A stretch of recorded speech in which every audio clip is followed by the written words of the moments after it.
Hey all, good morning. I think so it's a pretty interesting topic to discuss in the morning because it's very, it's chems and it's sex. So I wanted to make it more, more active, more to know how much do you know about this topic. So my question is how many of you heard about ChemSex? Can you raise your hands? Do you know what is a ChemSex? Okay, that will be interesting.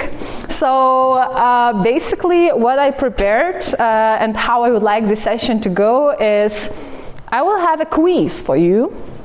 So we will have a nice quiz where I will be showing the questions. You will be in the teams. And what we will do in the teams, you will be discussing thank you, Kasparas. In the teams you will be discussing the answers, and after you will put your answers on the papers, we will go through each the answer and check who guessed well, or maybe you will have right answers, maybe you will know the right answers, so we will see. So I think we should start with the first very simple question actually. So what is a ChemSex? What it is? Very hard question. An open question. Huh? An open question. Yeah, it's an open question. Exactly. Loads of open questions here. Actually, all. And second question is, what does it mean, PNP, when we speak about ChemSex? PNP. So basically, you need just to. Okay, you can't see it, so it's letters P, N, P. What does it mean? How would you, it's abbreviation actually, so basically what you need to do is to write what does it mean P and what does it mean another P. And we are going to the third question, which is again will be an abbreviation, which is what does it mean H and H in the context of ChemSex? So let's go to another. Okay, the fourth question. So, what are three main ChemSex drugs? Actually, you can list 2, 1, or 3 names. If you know 3 main names, list them all. If you know 2, list 2. If you know 1, list 1, and that's fine. And I was talking about it all the time. So, among which group members the ChemSex is most common? So, yeah. What do you mean about group? Huh? What do you mean about the group? Which people are mainly practicing ChemSex? It can be What people? It's not age, it's more about sex and gender as well, so think about from that perspective, yeah. Okay, sixth question. So, what is booty bumping? Oh, exactly what it is. Okay, so you know what is a booty bumping, so what is slamming? Slamming.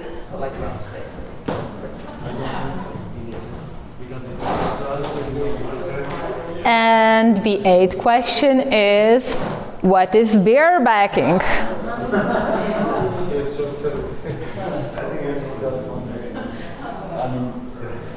And we have 2 more questions to go for the first round. So the 9th question is, why people do or practice ChemSex? Just the reasons, why do you think people do ChemSex? 1, let's go for the next. The last question of this round is, what are the risks of ChemSex?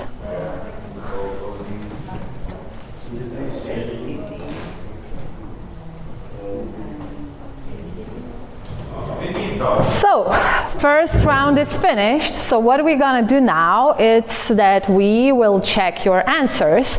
How we will do it, first of all, I will ask you, group by group, to present, to say, what is your answer, and then I will show you the correct answer, which we can also discuss. If there will be any questions, you can always ask, okay? So we don't skip anything, and if you have any thoughts or maybe you think in another way, feel free to share everything, okay? So the first question was about what is a ChemSex, right? Okay, so basically all of you were right, because ChemSex has two elements, right? The word itself, like definition ChemSex, has like kind of two words, chems, which refers to the drugs, to chemicals, and sex, which probably all of you know what is a sex, right? So ChemSex is most commonly understood to be the use of specific drugs, we will speak about it later, right? And used specifically for sex. So ChemSex is kind of the action with intention, with purpose. So it means that person is using some kind of drugs with the purpose, with some kind of intention, with thoughts that he will speak also about, like why people use ChemSex. So it's intentional use of drugs for having sex. And it is not necessary to be an orgy.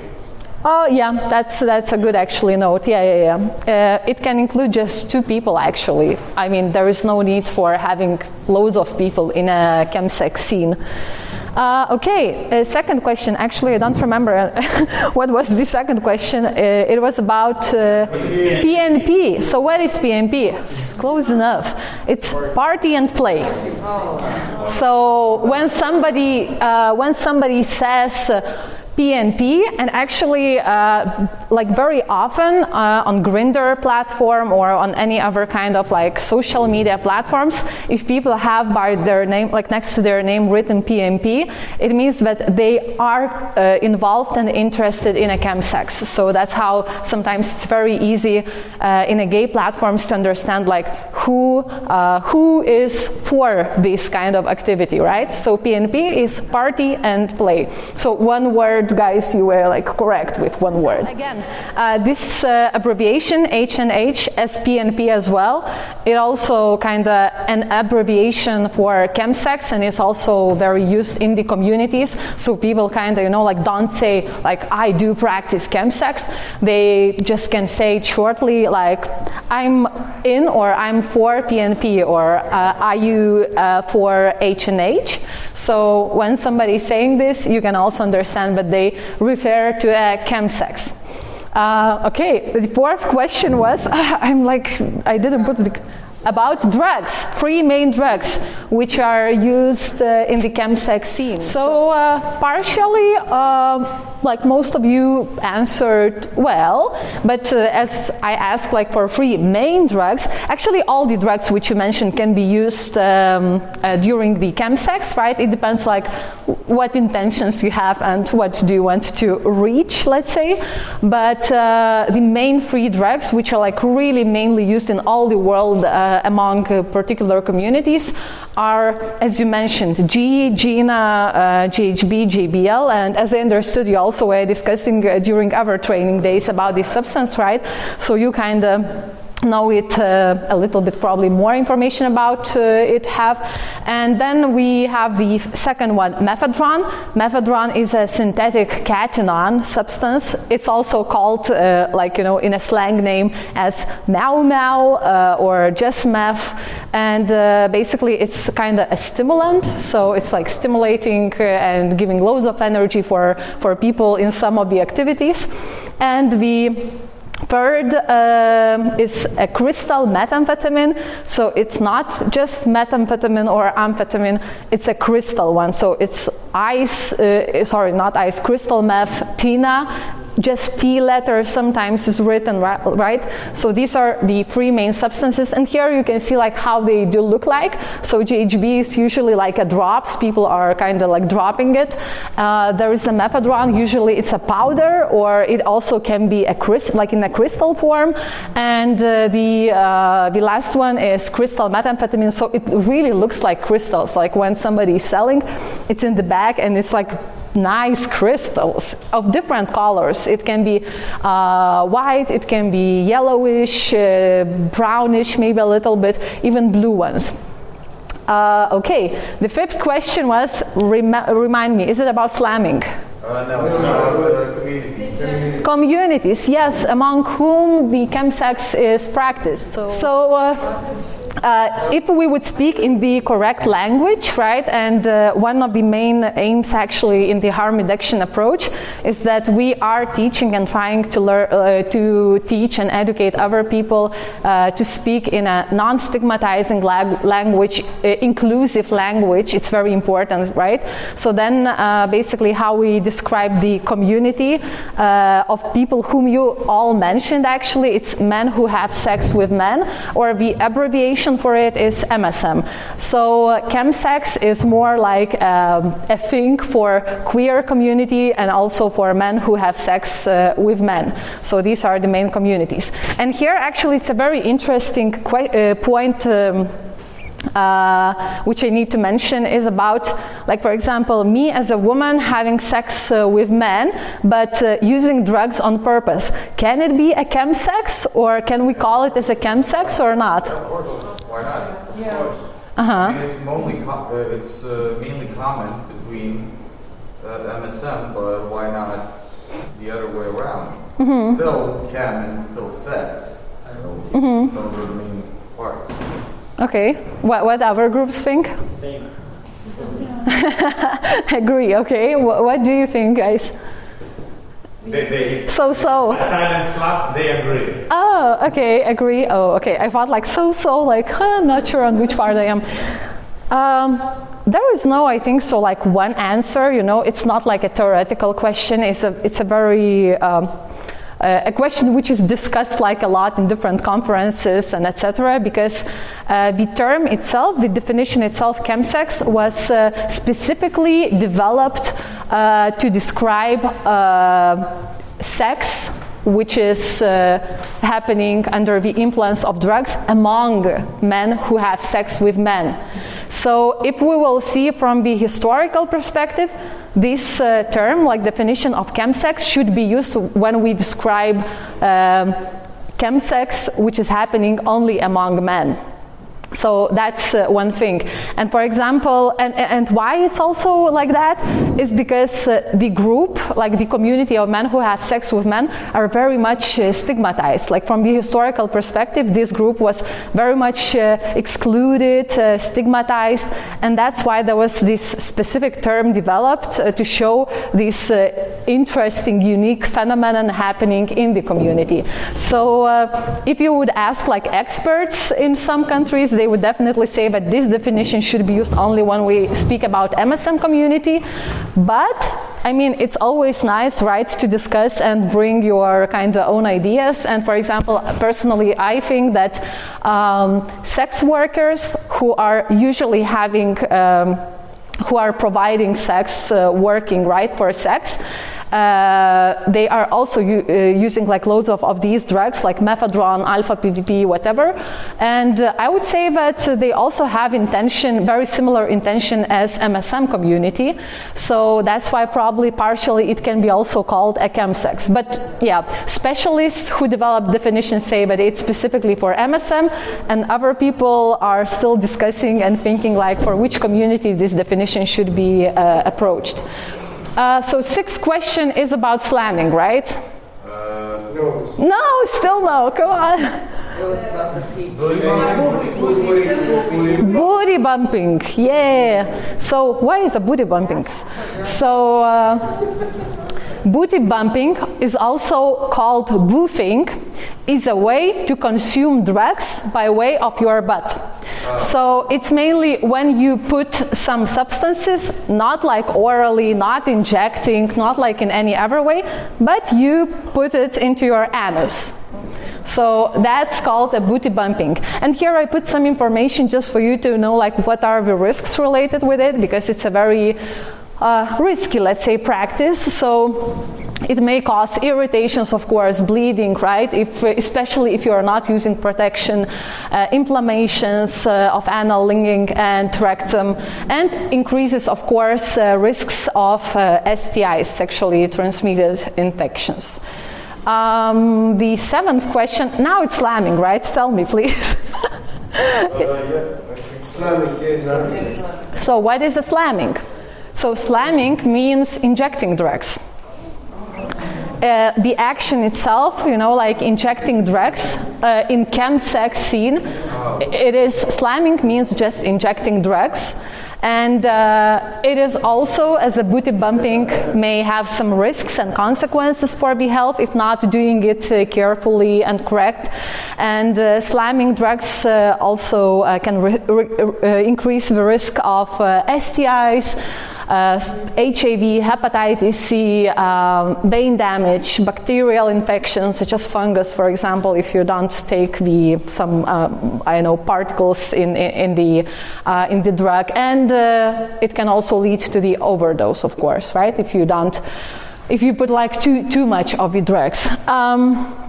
Yeah, and here are practices. I already saw that you were speaking about needle exchange and needles and syringes there on the wall. I see one of the posters. So unsafe practices include sharing needles and syringes or other injection equipment, because other injection equipment can include spoons, for example, right, or tourniquets, or any other things.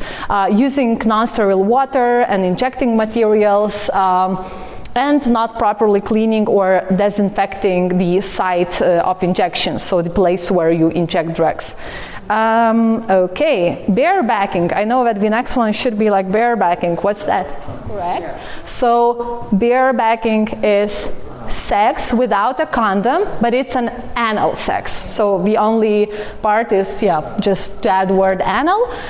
And as other unsafe and risky practices, it also includes contracting STIs, syphilis, gonorrhea, many other infections which exist in this world. And and it also can lead to the rectal trauma or bleeding in the long run if you don't use lubricants and condoms. I think so. Next question is supposed to be about risks or why people use, so why people do ChemSex. Actually, all of your answers are correct, because there is no such a thing as like one correct answer, but the main basically points like why people do it is because of physical sensations, right? So it's not that painful. You don't feel sometimes pain if you are on drugs, and not sometimes, in most cases probably, because like stimulants, they're like relieving your body, relaxing your muscles, so it's more pleasurable. It increases more pleasure and ability to have sex for a longer time, as you mentioned, and also to change psychological experiences, so people feel more confident and remove inhibitions. So it's also kind of very similar to sex which women with men can have. Like you drink alcohol to relax and have this better psychological mind of state, and then you don't worry that much. So it's kind of very much similar. And the last question was about risks. So what risks did you list? Great. All the answers are correct. And here are like a little bit maybe more. So overdoses, dangerous drug interactions. When you buy a drug, you never know what you're buying. I mean, like somebody like the seller can tell you, oh yeah, this is methadone. But how can you know that this is methadone if you don't check your drug? And I would say probably that most of our countries, we don't have drug checking services, about which Kasparas probably will be speaking. So how do you know like that this is a purely methadone and not methadone mixed with, like other kind of drugs, like which can be a bad combination and which can lead to the overdoses. So this is a very important moment to mention. Sharing injecting and non-injecting equipment again can lead to HIV, to hepatitis C, drug dependence. Some drugs are more potent and a person can develop dependency, and some not that much, but methadone, I must say, that is one of the very let's say dangerous drug. If you don't do breaks between your ChemSex sessions and do it each week, it can lead to a very serious drug dependency, which is actually also quite hard to treat, because it's not just drug dependency. Methadone is also causing in a long term loads of mental health issues. Person can become more paranoid, have more psychosis episodes or any other kind kind of mental health issues. Of course, there are also risks associated with sex, condoms, birth, for example. Risks of STIs, as all of you mentioned, HIV, hepatitis C, and mental health issues. But as I said, mental health issues in a long term. So if we speak about short-term consequences, so you have that part, like all the first points, and mental health. It's in a long term we should see it, because you can't develop a mental health issue in, like, if you use drugs once or twice. It's kind of not possible. We have a second round, actually. So now we will go again in the same way. You will have questions, you write your answers, and we will discuss it, okay? So this round, it will focus on harm reduction. So now I will be showing you some pictures and with the question, and you need to explain for what purpose some items are used as a harm reduction, okay? So the first question, for what purpose empty gelatin or vegan capsules are distributed to ChemSex users? Can you do that in one series? Oh, so yeah, empty gelatin capsules. So like you can see, capsules, empty capsules, for what purpose they're distributed to ChemSex users. What ChemSex users do with these gelatin capsules?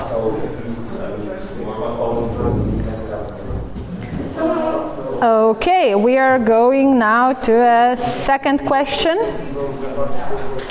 So here on the picture you can see a safer snorting kit, right? Yeah, so the question is why you can find water in the safer snorting kit. For what purpose this water ampoule, you see it's like there, this one. So for what purpose the water ampoule is always in a safer snorting kit package? For what purpose people should use that water? Okay, we are going to a third question. So, is it okay to share straws for snorting with your friend? Why yes, why no? So, is it safe? Is it okay to share, like I'm snorting drugs and then like giving to a friend? So, is it okay to share it? And if yes, why it is safe? If no, why it is not safe? Okay, time passed for that question. Fourth question. So for what purpose is these things are used in the ChemSex context?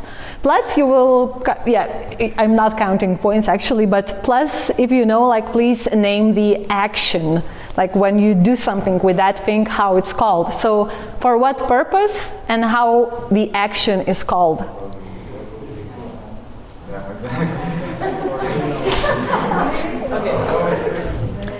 Okay, next question, the fifth one.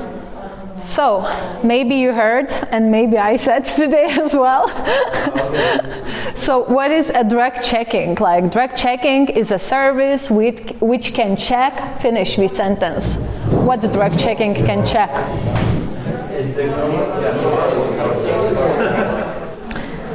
Okay, we are moving to the sixth question. So, what purpose PrEP is used for? PrEP.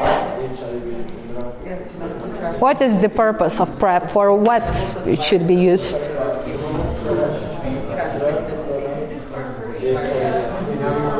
So now you discussed PrEP. So the next question is when PEP should be used. So it's without R letter. It's another kind of thing. So what is PEP? For what it should be used? When it should be used? So let's move to the eighth question. What purpose are these things used for?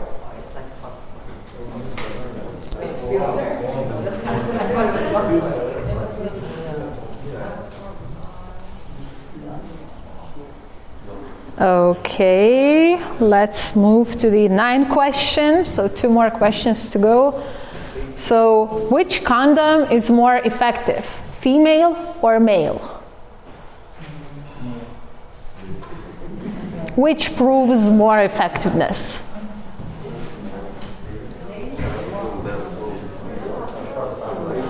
Okay, and the last question, and then we'll go to check your answers, is why syringes in the slamming kit are of different colors. So when person gets a slamming kit, so you can see a slamming kit there, why the syringes are of, see, like green, yellow, purple, pink, blue color.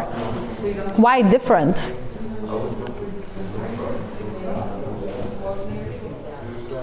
Okay, I think so now we can again go and check your answers. Again, I didn't put the questions, so I don't know like what are the pictures. So this time I suggest that I will be showing the answer, okay, and you will be giving your answers, okay? Because then I will see like what was my question. I totally forgot like to put it in that way. So capsules, why capsules are distributed to ChemSex users? Yeah, so as you see here from the explanation, it can be used in very different actually purposes, for different administration routes.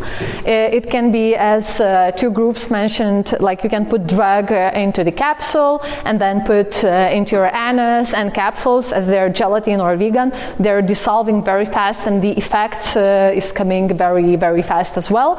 It can be used also for injectors of drugs. So if a person for a long time is using drugs through the injections, it is kind of a harm reduction tool, which is helping person to start to use less injecting practices, but for example sometimes do injections and sometimes to use drugs orally. So as also one group mentioned, you can always put crystals or any other drugs into the capsule and just take it orally.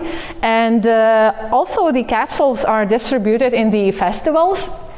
So if you go to a music festival and if there's like a harm reduction tent, sometimes you can come and find that there are like capsules. So they're there because people use like MDMA, for example, and MDMA usually are the crystals. So the crystals, they have such a thing, but you can't just take a crystal and eat it like that. Usually what people do, they put crystals into the paper, wrap it, and make like a bombs. It's called like bombs. And but it's not nice, like to kind of eat the paper. So that's why there are these gelatin capsules where you're opening it, putting drugs, and administer it orally. So it's also helping not to damage your throat, because like if it's a crystal, it can stuck somewhere in your throat and hurt it. So that's also kind of saving a little bit your health. Water. Okay, so I will do it in that way. So water, for what these small water cans are used in the safer snorting kit? So yeah, actually that's the correct answers, to clean your nostrils before and after the use of drugs. So as already was explained, sorry, I don't know your name. Martinez.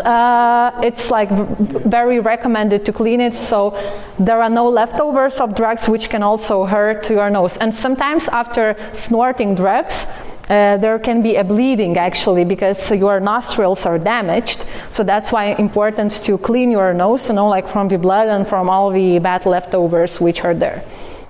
Okay, straws. Another third question was about straws. Is it okay to share it with a friend? And why yes, why no?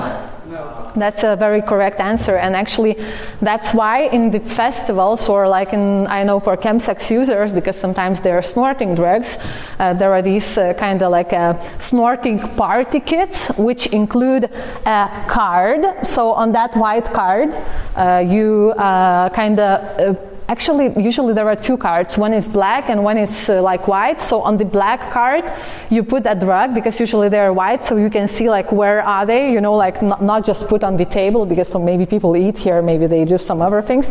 So you have your clean card, you put a drug there. You have usually another card with which you can make a line, so-called line. But here in this case, there's that thing and these things which are crushing drugs. So if these are the crystals, you can crush it, you know, like with, but usually people do it with the cards as well. And then you have snorting, it's a very simple thing, just straws. So you just buy a straw, cut it like into half, and you have snores. Each person needs to have their own straw, not to, as you mentioned, not to have a risks of hepatitis C and other blood-borne infections.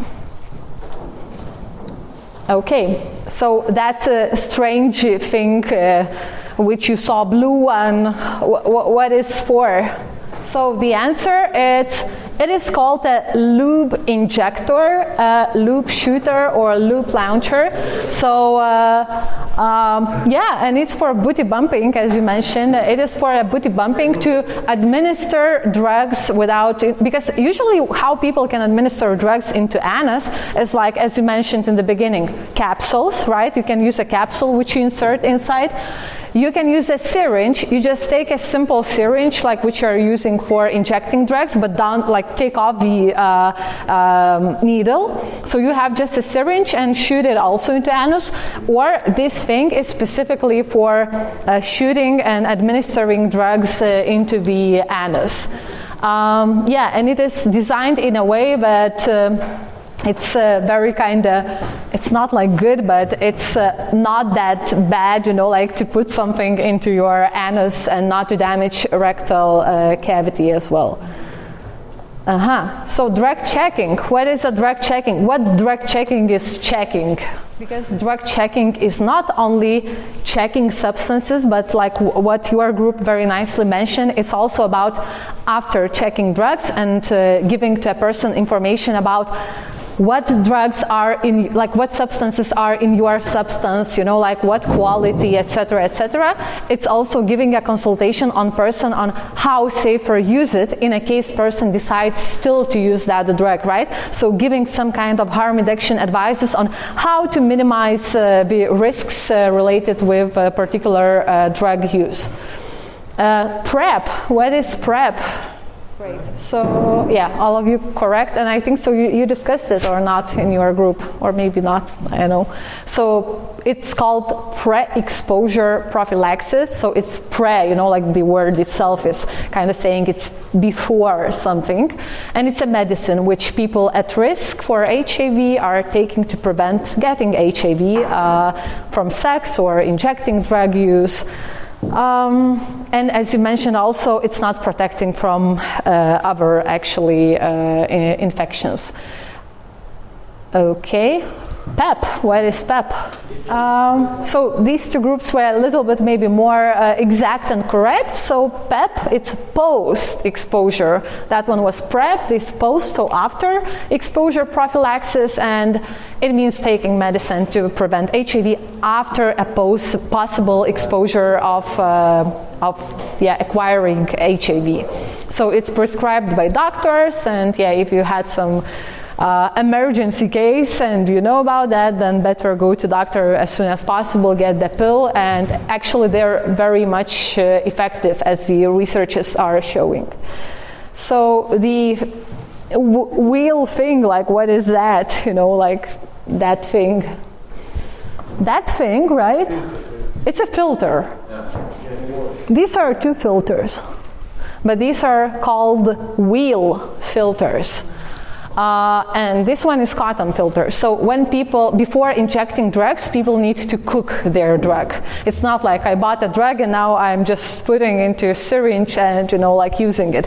They need to boil it, to take all the, you know, like all the kind of leftovers which are there. Sometimes there are like glasses, leftovers, whatever things, fungus, and I don't know, anything else. So usually what people were doing like long time before, and even now like in the countries which don't have funding for the proper harm reduction services, is that people were putting their syringe into that filter, and when they had in the cooker the prepared liquid, they were taking it through this filter, through the cotton filter, and some of the, like funguses, whatever, were staying inside. But it was not enough, because still people were getting quite a lot of abscesses and wounds, because still this filter can't save your health so well. So then these wheel filters were developed, and they work in a way that you put on the syringe, you put a filter, and then when you're like taking inside the drug, the syringe, it's starting, like a wheel working like that, and it's taking off all the particles in the all the parts in the from your substance, all the funguses, all the glass leftovers, everything what is not right and what shouldn't be used. So yeah, this is just a wheel filter and cotton filter. It's more recommended to use wheel filter because it's more safer way. Okay, so woman or men condom, which condom is more effective? Men. Mm-hmm. Yeah. Okay, so everybody answered correct. Male condoms are more effective, so if a person uses it correctly, female condoms are 95% effective, and male condoms are 98% effective. If like a normal use, like sometimes correct, sometimes not, female condoms are 79% effective, and male condoms 85% more effective. So all of you answered correctly. It's a male condom. And the colorful needles and syringes, that's a bit tricky. So the right answer is that so each person can know like whose needle and syringe it is, because usually it's not about one time injecting. If you have a ChemSex party, there could be more than one person, like more than two persons involved in it. It could be like 3-4 persons, but it could be also 2 persons. But it's better, it's actually not better, but everybody must to have their own needles and syringes, because if your partner has an HIV and you're sharing a needle, it's extremely high chances for you also acquiring HIV. So that's one thing. But I also liked your idea about drugs. Like if you have in the party not one drug involved, but more drugs, like for example, crystal methamphetamine and heroin, let's say, right? So both drugs are used through injecting, both are cooked. So not to mix them, not to put a crystal meth together with the heroin, and not to get an overdose. It's actually very good to have also the colorful syringes and stay healthy, stay safe. And thank you very much for all your answers. You're really great in these, and I hope so that you learned something new maybe. And these are just few safer ways to party and play, P&P, right? So always, to pack the protection, to have lubricants, to have condoms, plenty of lube actually, know HIV status and inform the partner about the HIV status, and also try to ask partner about his or her HIV status. Party with people you trust, so in case of like in the emergency case, somebody can help you, not like leave you alone to die or whatever. Set your limits, so before starting a ChemSex session, to discuss with people involved in ChemSex on what are your limits, until which point you will go, like with, for example, booty bumping or whatever, like what is your limits. So it's very important to set it before starting a ChemSex. stay aware of what drugs you've taken, try to learn more. If it's possible, to check your drugs to understand like what really you will be using, and set reminders so you don't forget to take your PrEP and RVs if person is on RVs. And it's set reminders is also very important in use of some of your drugs, because when you use drugs and when you have a sex, you're a little bit lost of the time. You think that you just took drugs 1 hour ago, 5 hours ago, but in reality it was 1 hour ago. And if you will be topping up and using more drugs, right, like in each hour, it's a high chances of overdoses or getting poisoned or any other issues. So that's why what people in a ChemSex parties do, because there were like ChemSex parties where people come to one place and all night having a party and play. So there is always a manager, a person who has a book, and where he or she is writing like the name of person, when that person and which drug took. So when the person is lost in the time and doesn't understand can she or he take another drug, they can always come and check it in the notebook, if it was like 1 hour ago or if it was 5 hours ago, and then to take some less risky, make some less risky behavior. So that is it from my side. So then I think so. Thank you very much. It was nice. Yeah.